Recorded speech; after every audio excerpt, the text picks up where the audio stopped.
We are now doing the rotational units, and the good news about rotational is there are no new major concepts here in terms of how we're going to approach solving problems. And what I'm going to show you right now is rotational kinematics, which is mathematically the exact same as kinematics. The only thing that's different are the variables. That's it. So here is one of our kinematic formulas. We've got our displacement, the x displacement, which is of course the change in x position. That equals the initial x velocity multiplied by the elapsed time plus 1/2 the x acceleration times the square of the elapsed time. In rotational kinematics, instead of x displacement, we have the angular displacement. And it is still, you could still say the x angular displacement, the idea being this is a component, so it can be positive or negative. And then we're going to have, instead of the initial x velocity, it's going to be the initial x angular velocity. And this is the Greek letter omega. It looks like a W, of course, but it's supposed to be the Greek letter omega. In print, it looks more obvious. When I write it, it's going to look like a W. Still just elapsed time.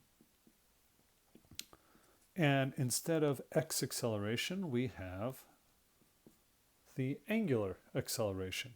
Again, let me point out these are all components, so they could be positive or negative. And then the square of the elapsed time. Now I'm only writing out one of the kinematic formulas. You can see the other ones in the homework. They're also on the formula sheet. And it's literally just that we're changing one variable for another. So when we're changing displacement to angular displacement, velocity to angular velocity, acceleration to angular acceleration. Here we're using the Greek letter alpha for angular acceleration. These are, as I was just saying, this is the same, exact same mathematically for both equations. These equations are the exact same mathematically. There's a conceptual difference because we're talking about rotation now. So here, we've got this little propeller Lego toy, and it can spin. And when I hit it, it speeds up. That's angular acceleration, and it also slows down. Now, one of the good things about rotational kinematics is we're only going to have one dimension. With regular kinematics, we had 2 dimensions. We're only going to have 1 dimension for rotational kinematics. So it can either spin, so this is clockwise or counterclockwise. That's it. And of course, which direction is positive is arbitrary. You can call clockwise positive or you can call counterclockwise positive. But of course, once you choose one direction positive, the exact opposite direction has to be negative. And if we're talking about how fast it's spinning, that's the angular velocity, or you might say the angular speed sometimes. The rate at which that's changing, that's the angular acceleration. If we go back to our basic definitions of velocity and acceleration, we would say, oh, well, the x velocity is if I'm talking about the average x velocity, I can write that formula down. Well, guess what? If we're talking about x angular velocity, again, this is the average, I'm replacing displacement with angular displacement. If we're talking about acceleration,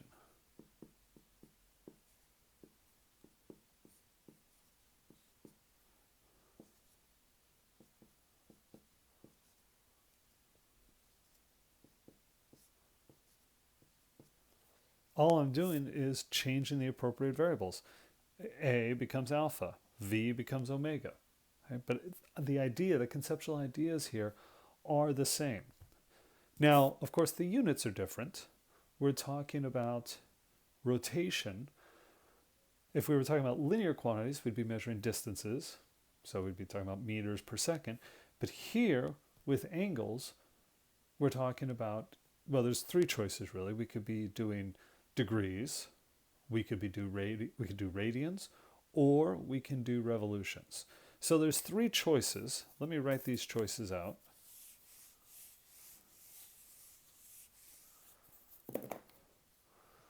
We've got, so theta needs to be measured in degrees, radians, or revolutions. And you use whichever one is appropriate for your situation. In this course, it's almost always going to be radians or revolutions. I don't think we ever do the velocity or the angle when we're talking about kinematics anyway in terms of degrees. Things to remember though. 1 revolution is 2 pi radians. And this is the abbreviation for revolutions. This is the abbreviation for radians. And of course, this also equals 360 degrees.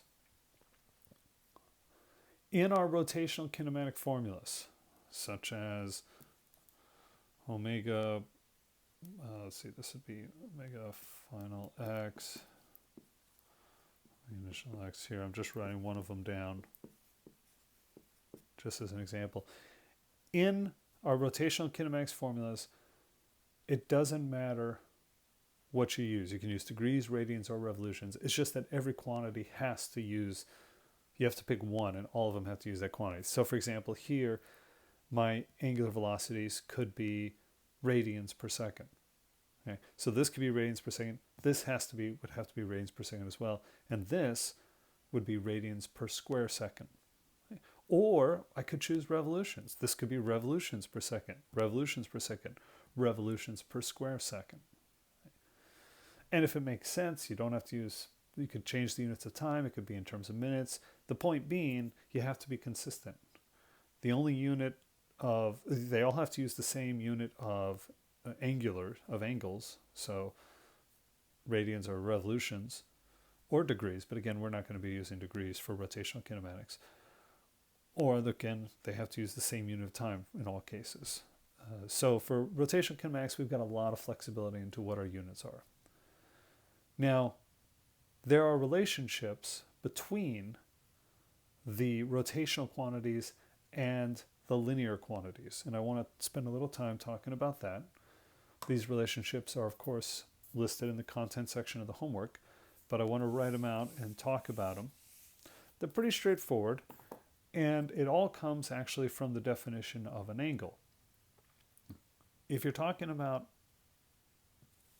what an angle is, you start with some kind of radial arm and you rotate it. And if you rotate it, that's the angle, and you're going to get a curve over here, and that's called the arc length. And it turns out you can relate these as, so strictly speaking, it's theta is proportional to S over R. But normally we measure, in this situation, mathematicians would measure theta in radians, and so they often write this just as theta equals S over R. So this is a true statement if your angle is in radians. That's a key idea for us, because from this, what you get is, let me rewrite it right here, R times theta equals S.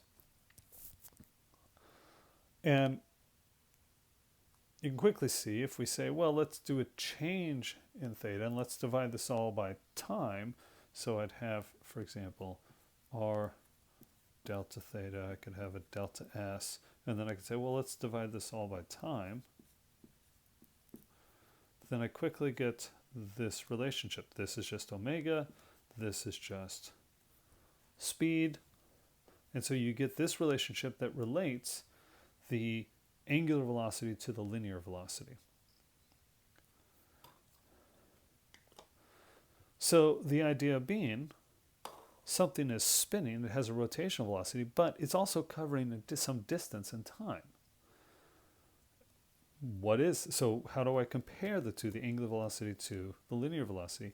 And it turns out, as we see here, that it depends on the radius of the circular motion for that object. So if I'm talking about the tip here, I'd need this radius. So as it's spinning, I'd need to know its angular velocity. I'd know that radius. I could figure out what its speed is. But I might be interested in a point that's, only halfway along this fan blade. So only right to there. So then I would need that radius. I'd put that there. It'd be the same angular velocity. Since this is a rigid object, every point's going to have the same angular velocity. So I'd put half of that of the overall radius, put half of that in there, times the angular velocity to get the linear speed. We can continue with this to come up with this relationship. And this, though, is only the tangential. This is the tangential acceleration. If we want the radial acceleration, we need to remember the formula for radial acceleration is v squared over r. Okay. V is r omega. So if we square that, we're going to get r squared omega squared over r. And what that ends up turning into is just r omega squared is the radial acceleration. So these give us relationships between our linear values and our rotational ones. So very useful, very, very useful. Now there's one thing left to talk about, and that's the condition for rolling. So let me talk about that.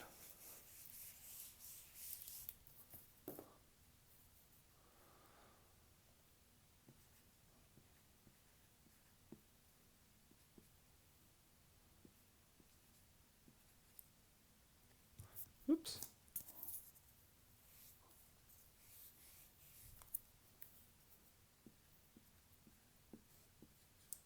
There we go. This is the condition for rolling, and it looks obviously very similar, virtually identical to this one. The only difference is the subscripts. So what is the difference here between them? It's a conceptual difference, and you need to make sure you're clear on this. This is saying that for an object that's rolling, the velocity of that object, so think a wheel, the velocity of that wheel is equal to the radius of the wheel times its angular velocity. Now, how is that different from this? Well, coming back to this is a general formula. And so this is something that's moving in a circle, but it's not necessarily the object itself, so that I'm finding the velocity of. So going back to where I was saying, well, we can look at the tip of this blade, or we could look at a point right here. And that's the idea. With this formula, we could look at any point on this blade and multiply that point's radius times the angular velocity, and we'd get its linear speed. We'd figure out how fast it was actually moving. But of course, those points, those are just points on the blade. This isn't actually the condition for rolling. In fact, this thing isn't rolling. Okay. If something is rolling, this has to be a true statement, that the velocity of the object is going to equal the radius of the object times the angular velocity. That's the condition for rolling. It's a very important condition that we will be taking advantage of in the homework problems.